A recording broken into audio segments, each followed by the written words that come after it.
So, The Brutalist is a historical epic that takes place after the events of the Holocaust in America.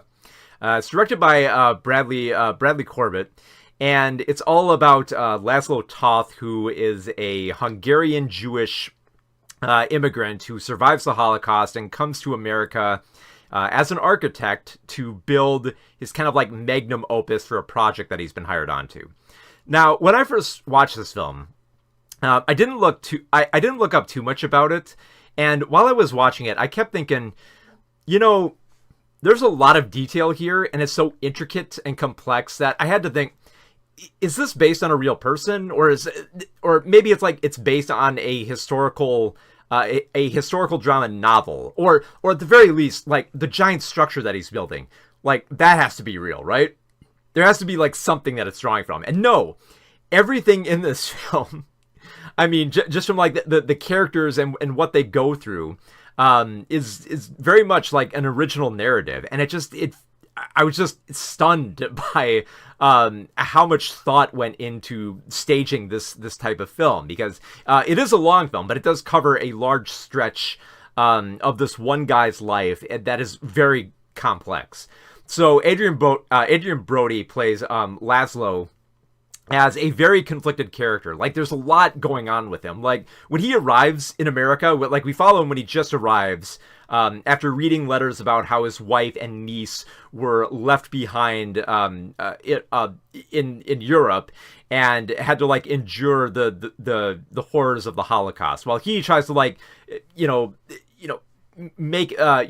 living over in America and wait for his family to join him. And you feel like there is like that desperation that he does want his family back, but also like he's drawn to vice. Like, they immediately show him like gravitating towards prostitutes, and you do see him like getting drunk. But he's also very much involved with his work as an architect. So when his cousin like gives him a job working at a furniture store, and his cousin Attila, played by Alessandro Nivola, it feels like a good fit for him. Like, he's just like okay, I get a place to live, and my cousin's gonna help me out. But when he starts working at this furniture store, he starts realizing just how little control he has over this system, because they established later as the film goes on that Laszlo was very much capable of great architectural design that kind of survived the Holocaust. And here it feels like a struggle to just do basic work here, because at one point he's hired on for a great project to kind of like renovate this library in a mansion, and he puts his own kind of like modern spin on it, where he feels like, look, if you turn the bookshelves just right here with like the windows, like the light will reflect just perfectly where it's not going to feel like it's dominating the room. It's going to work with the environment. Laszlo does have an eye for how to light a room and how to build stuff. But all it takes is like one thing to go wrong. Like, like the owner doesn't like a design, or he doesn't like black people working for him, or they don't like Jewish people. Something goes wrong, and he can like lose everything in an instant. And at one point he does. Like, he's pretty much like kicked out of the furniture store, and has to like struggle for work as in construction. Now, eventually he does bounce back when Harrison Lee Van Buren, played by Guy Pearce, commissions Laszlo to build this ultimate community center that's going to be like a representation of faith and just community in general. That's going to have all these like rooms and various spaces that are just going to bring people together. And it seems like this would seem like Laszlo's like magnum opus. Like, he's given this grand opportunity to do this, and he gets this contract by the end of the first act, and then the second act becomes all about him wanting to all about him trying to build this structure and facing all the problems that happen with it, from changes in his design to issues with getting certain materials. Now, it would seem like, at the beginning of the second act, everything is working out for Laszlo. He's got his dream project. He gets to, make his great designs come to life, and he's finally going to get some recognition with these wealthy people, and even his wife and his niece eventually join him, and his niece is Zofia, played by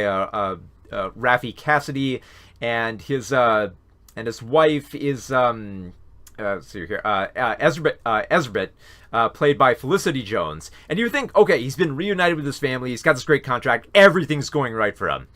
And then, of course, because of course, we saw how easily everything can be taken away from him and how there's, like, bigotry that is breeding within this capitalist system, we know that everything could turn over in an instant. And Laszlo realizes that, and this anxiety gets to him throughout the film, where he's constantly at odds with everything and just grows more and more bitter about how he feels he can't be himself and he can't express himself, and that nobody will take him seriously, and that nobody respects Jews in America, and that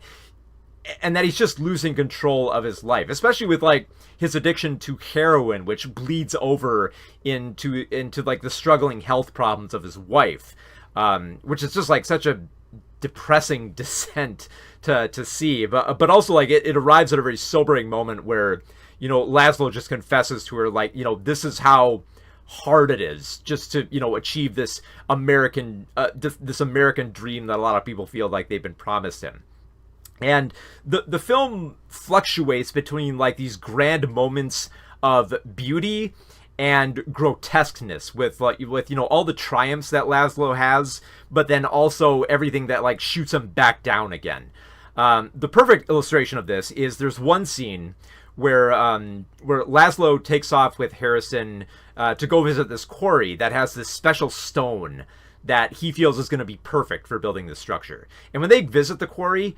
it's just gorgeous and beautiful, and there's this eerie silence of just taking in, like, this beautiful white material that just seems like so pure and of the environment that Laszlo just kind of, like, takes it in, and it's so beautiful. And then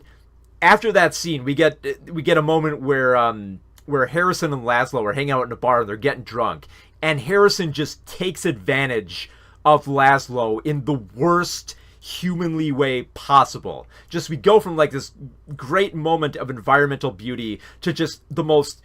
hideous aspects of humanity and how rich people can do whatever they want to poor people without facing any consequences whatsoever.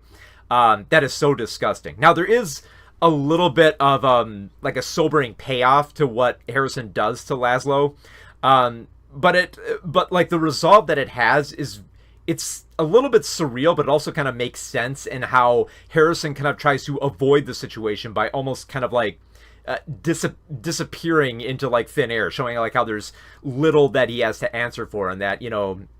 when the going gets tough, rich people can just, like, duck out, and they don't have to face the horrors of the world. And also just the structure in general that Laszlo builds throughout this film, like, all the little details here, like the way that he has, like, the high ceilings with the light coming in, and how it's meant to, like, kind of be like a reflection of his time in Hungary and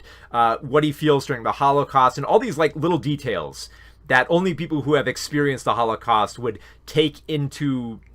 inventory when they look at the structure. But rich people who didn't do not, is kind of interesting, and how, like, Laszlo kind of makes this building as a tribute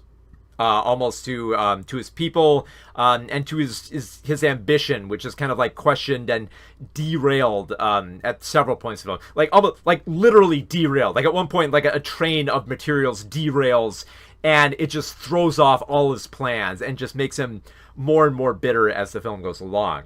Now, Brady Corbett directs this film beautifully. Not to mention the soundtrack, I think, is perfectly suited, because there are tracks here where, like, it feels like it's starting with kind of like this kind of like slow building momentum, as though, you know, like, you know, something great is going to be over the horizon, and then just kind of goes off key when you start seeing, like, you know, like the dangers happen, or an accident occurs, or someone is sexually assaulted, or people start taking heroin. Like, there's, you know, it always feels like one step up and two steps back for Laszlo at every turn. And Brody's dread and anxiety is just always there, always on his face, and just, you know, dominates every scene, that you can understand why he gets lost in booze and drugs and prostitutes to try to just, you know, push off all the horrors of the world, because you feel that same pain with him. Now, the way that I've kind of I've been trying to describe this film for people in kind of like a, like an elevator pitch sort of way, is just that it's a damning indictment of, like the American dream, and a historical epic about the American experience and how capitalism kind of like hurts those dreams and people's existence. But even when I say that, I almost kind of want to like bite my tongue, just because there is so much more that this film addresses than just that. And I think it helps that there's a lot of breathing room in this film to explore all those angles of wealth inequality and racism and anti-Semitism and drug addiction and the immigrant experience and the passion for architecture and pouring yourself into your work and just the frustrations that come with building. All these aspects just mix together so beautifully in this film that even when like the film is it's at about 3.5 hours with an intermission, it just breezed by, just because the story is so engaging, and it never goes where you expect it to, and it keeps surprising at every turn with Laszlo's obsession with trying to like build the structure as a monument to his success, which ultimately he does finish, but in a kind of bittersweet, like it takes a very long time for him to actually finish this project, that it's like it's very bittersweet. Like, it's like, because someone could look at this film and say like, hey, well, Laszlo struggled, he had all these pains, but hey, if you pay that price, you can get this American dream. And no, the film tells you that, yeah, you could get it, but you do have to suffer a whole lot and wait much longer than someone who has all the money in the world and all the say in the world would be able to. And you just feel that existential dread within Laszlo about how little power you have when everything could be taken away from forces outside of your control. So for focusing on so much of this American experience, I think I fell in love with this film. It's just fantastic direction. It's a towering American epic, and definitely one of like my favorite films I've seen about the American immigrant experience.